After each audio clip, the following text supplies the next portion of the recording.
I'm Ian MacArthur, and this is Good Employment Chatter, the podcast of the Greater Manchester Good Employment Charter. In this series, we'll give you an inside view to the lives of key figures across Greater Manchester, their stories, employment journeys, and their perspective on why good employment really matters. Today I'm joined by Professor Kate Pickett. Kate is Professor of Epidemiology in the Department of Health Sciences at the University of York. She's a Fellow of the RSA and of the Faculty of Public Health. Kate's research focuses on the social determinants of health and health inequalities, and together with Richard Wilkinson co-authored the best-selling books The Spirit Level and The Inner Level. Who better then than Kate to chair the Greater Manchester Independent Inequalities Commission, which was launched in October last year. Kate, many thanks for being with us today. Oh, it's a pleasure. Thank you for having me. Kate, your work on inequalities has in many ways been groundbreaking, delivering a very clear and focused way the linkages between economic inequality and the social determinants of health, and bringing to life the fact that it's the gap that really matters. We understand that work is and has always been a factor in this, and right now the interplay between good employment and inequalities has been drawn into focus perhaps like never before. I'm really looking forward to our chat today and the challenges ahead and how the good work agenda can help drive greater equality and well-being in the city region. However, before we get into the meaty issues, Kate, I'd like to start with a personal perspective on work and employment. And before your academic career, can you tell me what your very first job was? It might have been a Saturday job, it might have been a holiday job. What was your first experience of work? Oh, my very first job was a paper round. Tell me about it. I was fired, actually. That's a great start. I had a paper round, which I quite enjoyed. You know, you could get a paper round in those days when you were 13. So it was the first paid employment that you could legally get. And I was very eager to have a paper round. And I took it quite seriously at first. I was struck by how many lonely people I met actually on my paper round. And one time got my family very upset and very worried because I hadn't finished it and nobody knew where I was. But I was having tea with an old lady who really just needed to chat. And so I used to chat with her and I used to find it quite hard to leave. So I'd worried everybody. Eventually, as I got a little bit older, I thought that boys were more important than delivering papers. And one day I was offered a date and went on that instead of my paper round and lost my job. Dear me, men get in the way. So, was that on a bike? What time in the morning was that, Kate? It was an evening paper round. It was every day delivering the local paper, and I did it on foot. We were one of our earlier conversations in this series. We talked about newspapers, and we talked about the fact that young people today wouldn't understand that there was an evening paper to get the news. Or a local paper, yes, indeed. A local paper, indeed. Yes. Indeed, things have really changed. So, from those early beginnings, was it in any way influential to think your thoughts about how work should be and how an employer and employee relationship should work? Well, it was, because like many young people, I had quite a lot of Saturday jobs, evening jobs, when I was at school and then when I was a student as well at uni. Waitressing, shop work, temporary office work, pub work. And I think, yes, it very much brought home to me the importance of work in giving you a sense of self-respect and being able to earn your own money, but also in giving you relationships with other people, more importantly, with colleagues, with the public, when you're engaged with the public, and the pleasure that kind of connection can bring. Some of those jobs taught me how wonderful it is when you are in a community of mutual respect. Yeah. And where your employment is considered to be making a useful contribution and that you're part of a team. And some of those jobs taught me the downside of working in hierarchies where you're not respected or you don't feel part of a team. So those employment experiences sort of throughout my earlier years did I think teach me a lot about the world of work, about what it means to be an employee, what it means to be part of a team. And exposed you, I guess, and you're alluding to it, to levels of unfairness occasionally. Levels of unfairness and lack of status. The importance of whether or not you have a voice, a say in what you do and how you do it. Whether you're asked to do things respectfully, whether you can contribute an idea or not. Yeah, so issues around fairness and status, I think those come up in everybody's work, actually. Yeah. And did those early experiences drive your academic interest later, or what drove your interest on the inequalities agenda particularly, Kate? Well, I was interested in health inequalities when I was much younger. I thought that when I had finished my research training that I would go and work in low and middle income countries around issues to do with population nutrition. I was interested in hunger, famine, why we couldn't feed the world, and I thought that's where my career would be. And then I went to America to study and realised that all of the health problems to do with food insecurity, low birth weight, poor growth among children, those were right there on my doorstep there. And that opened my eyes to health inequalities more broadly and the importance of the social determinants of work, of health and well-being in general. And work, of course, employment is very much part of that pattern of the social determinants of health. And then the work that you've done with Richard Wilkinson has been, as I said, groundbreaking in many respects, because for me, when I read The Spirit Level, and I can't believe it was it 2009? It was, yes. It seems it's longer ago than that, but for me, when I read it, and particularly some of the graphs that so visibly show the correlations, it cemented something I felt. It felt right that the gap was important more than dealing with the consequences of inequality, either trying to support the poor. It was a way of seeing a far more systemic problem in the way that work illustrated. Is that something that you're continuing to drive, that systemic inequality issues that we need to address? Yes, absolutely. So I think we showed three things in that book that are important. As you say, we showed that the gap between the rich and the poor in different societies is important. It affects outcomes. So if you've got a much bigger gap between the rich and the poor, then you have worse health on lots of different measures and lots of other worse outcomes, including things like educational attainment, social mobility, levels of imprisonment, all sorts of things. So we showed that in more unequal societies, those problems were a lot more common, and a lot of problems were related to that gap. But the third thing I think we showed that was very important was that everybody's affected by inequality in society. So if you've got a really hierarchical, unequal society, yes, it affects those at the bottom of society the most. The poor do suffer the impact of inequality the most, but everybody's affected.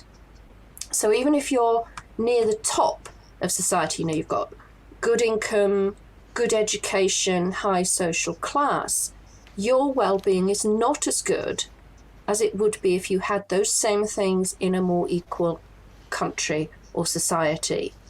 And so that showing that everybody's affected, I think, was a powerful thing, but it also shows us how powerful a lever reducing inequality can be for improving the quality of life for everybody.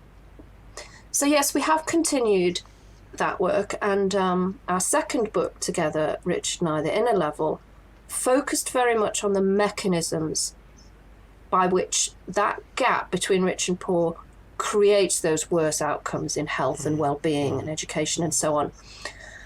And those pathways are what academics and researchers call psychosocial pathways. So they're to do with how we think, how we feel, how we behave. And work is a really, really important part of those psychosocial pathways through which inequality affects well-being. Because it's at work, most often, that those modern inequalities get set. You know, income inequality was the measure we were using to look at the effects of inequality on society, and it's at work that your income is set. But work also is profoundly important for people's well-being in and of itself. So if you feel you're untreated unfairly at work, you're more likely to have a heart attack. And that's controlling for all kinds of other things. That's research from London. Mm-hmm. If you're at work, that's where your friends are and your social network and your sense of self-respect. And so work becomes really important in terms of your relationships and how you feel about yourself and your sense of agency and your sense of self-efficacy. So work is really central in that link between how equal or unequal a society is and your well-being. And so it's the quality of your work that really matters. So the principles that hold true throughout spirit level can work at scale, because you use American states as well as countries in terms of comparisons, but that also works at a city region level, or it works right down to a workplace. The same things hold true? Well, those are interesting questions. So if you think about measuring income inequality, when you measure it at the level of whole countries or American states or big city regions, then yes, we can see that the more equal ones do better. Once you get down to small neighbourhoods, the same doesn't hold true, because small neighbourhoods tend to be much more coherent, much more homogeneous. You know, you don't get a lot of inequality within a small neighbourhood. And if you live in a poor neighbourhood, then your health and your well-being will be less good, because that community is poor in relation to the rest of society, not because there's a lot of inequality within it. So the scale does matter, but when you're thinking about how relationships among people affect our well-being, and those are indeed shaped by those national levels of inequality, they are of course also shaped within an institution about how hierarchical that institution is, how you're treated, how you're engaged with, whether or not you feel respected. So those psychosocial issues to do with work can certainly be shaped and influenced at the level of a workplace, a company, an institution. That's really interesting. When we take it into our world of good employment, we've, as you know, been running for about 18 months now, and many of the employers that have been early adopters of the Charter and engaged with the Charter have been mutuals. Perhaps they may have been co-ops, they may have been employee-owned businesses, and we're finding certainly levels of engagement and good practice, on each of it, appears much higher in that type of organisation. I say that type because they don't all have to be formally, legally in those structures, but the culture that's set at the top of empowerment, listening, as well as engagement with staff seems to be reflected in good employment practice. Yes, and that's exactly what the research shows. I remember Richard going to talk to somebody in an employee-owned company at one point about our research, and they said it changes, being an employee-owned company or being a mutual, being a democratic institution, it changes you from being a property, business as a piece of property, into it being a community. So I think what you're saying is very true. Mutuals, co-ops, employee-owned businesses, and all of the other different structures that might fit under that broader umbrella give people meaningful representation in their workplaces. And it's that meaningful, I think, that really matters. And what research shows is that if you've got that kind of democracy and you've got meaningful representation, then actually you get greater productivity. So it isn't just nice to do things this way, it's beneficial to do things this way. And that's the point you make about society that is less unequal. Everyone benefits from that, and the same would be true in an employer situation, in an organisation. That's right, yes. Yeah.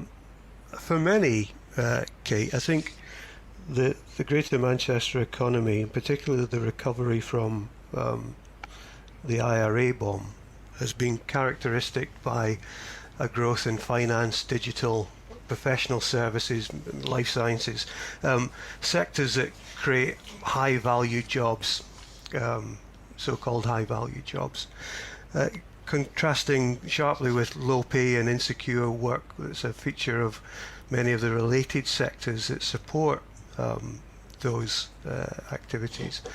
And to a large extent, I guess, the rise of the gig economy as well in Greater Manchester.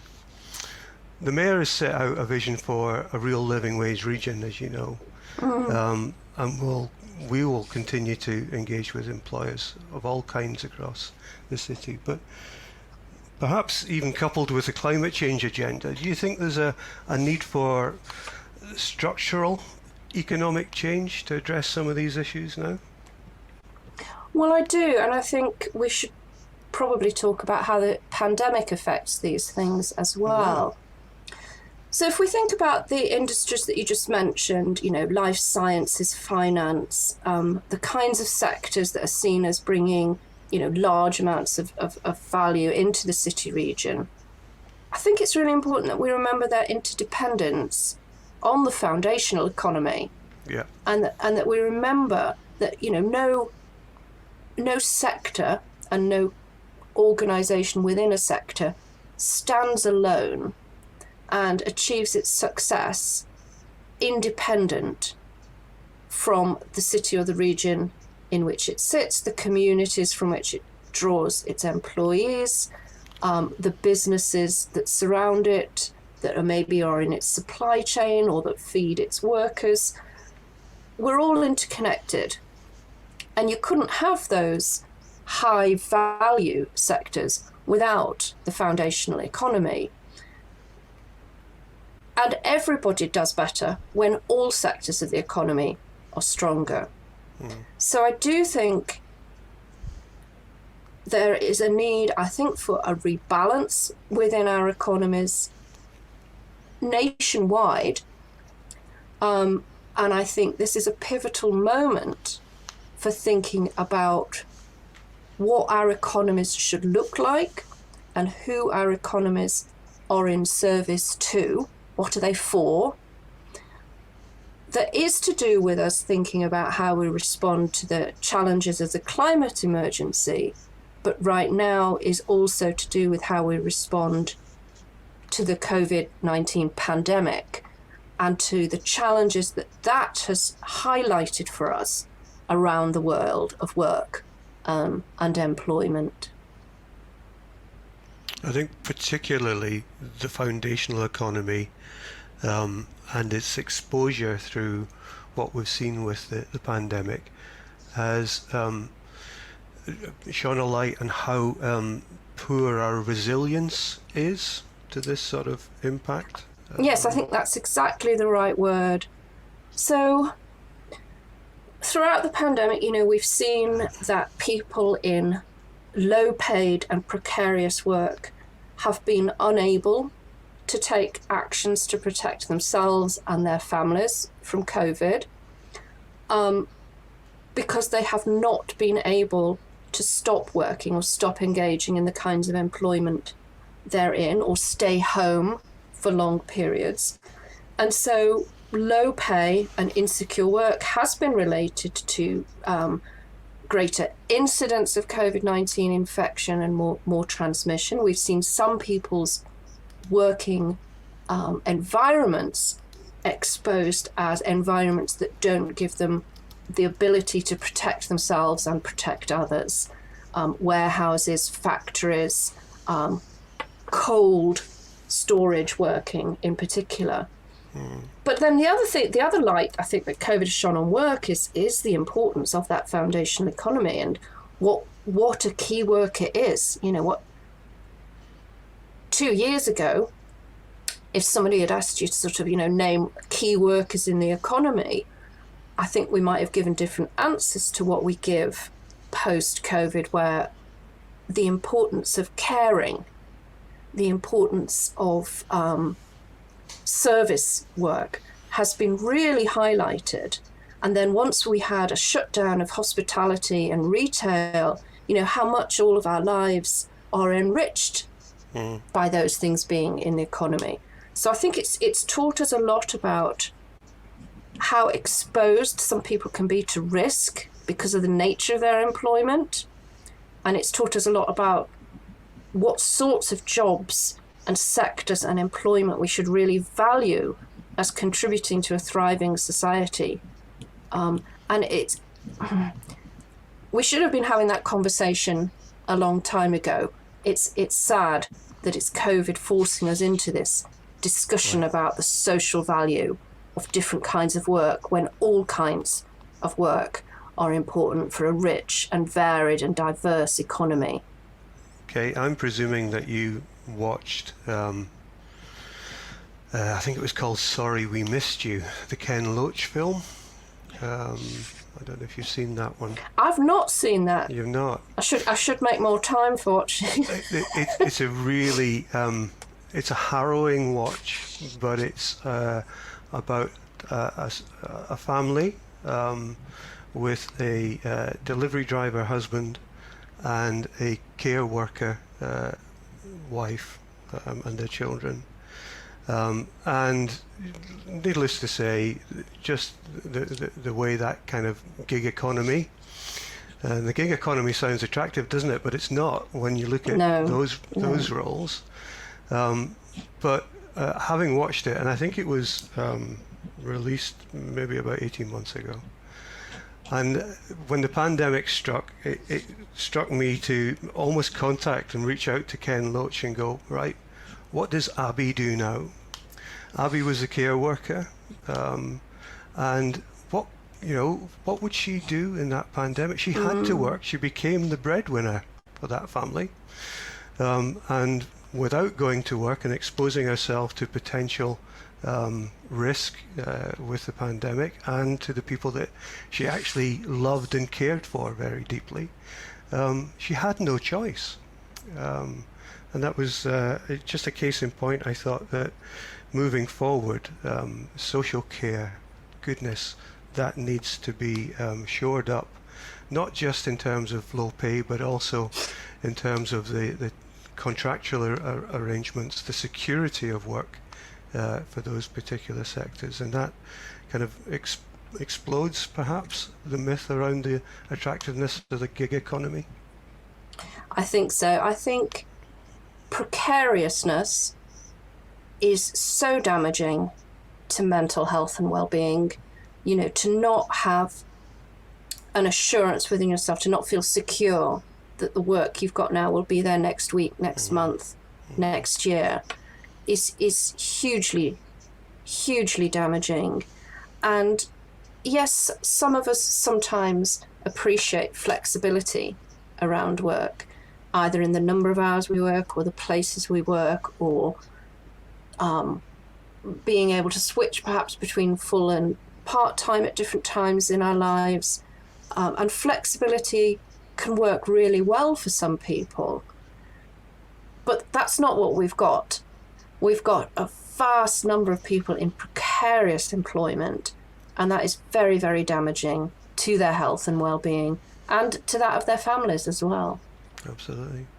Kate, in some of these discussions, market forces have been flagged as a potential for changing some of this behaviour, that the new consumers will insist on good employment standards before they engage with companies. And we've seen some, and we cite Brewdog quite often as a company that actually shouts about the fact that they pay the real living wage. And when did that become a discerning factor for buying beer? But do you think market forces have got a possible role in delivering change around this agenda? I'm sure they have a role, but I suspect that in the near future it will be a smaller role than they've had in the recent past. Right. One of the issues that Richard and I have been quite interested in for a long time is, how do you make it easier for consumers and employees to exercise that market choice? How do you know which companies are good employers? Yeah. How do you know which goods you can buy are from companies that treat their employees well? And it's easy with some marks, isn't it? Like fair trade. Everybody recognises the fair trade logo, and if you want to buy a banana, it's quite easy to know that you're buying a banana that's met certain standards. That's why I think the Greater Manchester Good Employment Charter is so important, because actually, like the living wage accreditation that some companies choose to go for, it does give people a chance to operate those choices and take their business to employers that are, working in ways that fit with their values as employees or consumers. But it's quite hard to find out, isn't it? So I think everything that you're doing to both include more members, to sign more people up to the charter, but then to get that message out, I think that's really important.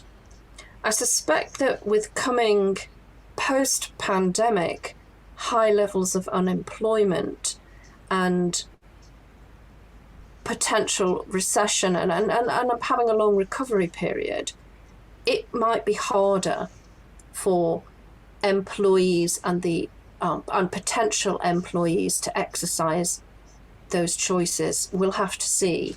But I think it makes it more important than ever for employers to be the ones who actually take the lead and set those standards for themselves, for everybody. I think that's going to be really important. Yeah, I think the ambition to build back better, we absolutely need to fight and rail against the notion that any job is a good job. Yes, that's exactly what I meant. Yes. Yeah, and I think there's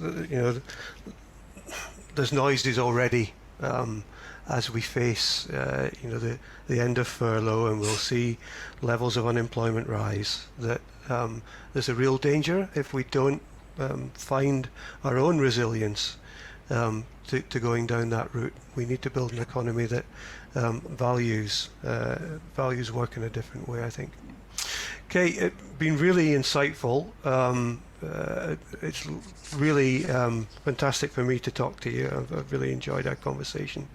If you were to be in front of Greater Manchester employers right now, what's the one thing you would ask them to consider doing to redress some of the deep inequalities that we have in the city? I think I would ask them to put their employees' well-being, and I mean well-being in a very broad sense, not just their health, physical health and mental health, but their well-being at the heart of their decision-making, and recognise that when they maximise well-being for those employees, that will also benefit their companies, their businesses. It will raise productivity. It will increase trust and loyalty, and it will help make those workplaces communities, teams that share values and ambition for that company and all pull together. Okay, many thanks. The notion that an organisation isn't property but it's community, I think, is an absolute core message that we will carry forward. Best wishes for the rest of the Commission's deliberation. You're reporting in spring, is that right? We are reporting at the end of March, yes. Good. Well, we look forward to hearing your recommendations and playing our full part in delivering what we can through the Good Employment Charter. Kate, thank you, and thank you for indeed. all that you do. Thanks for having me, I've enjoyed it. Thank you. Since this episode was recorded, the Greater Manchester Independent Inequalities Commission have launched their report. To learn more and see the key recommendations for Greater Manchester's employers, you can find the report on the GMCA's website under Independent Inequalities Commission. Thanks for listening. We'd love it if you could subscribe, rate and leave us a review. Be sure to follow us on Twitter at GoodEmpCharter and LinkedIn to stay up to date with all the latest Charter news. See you next time.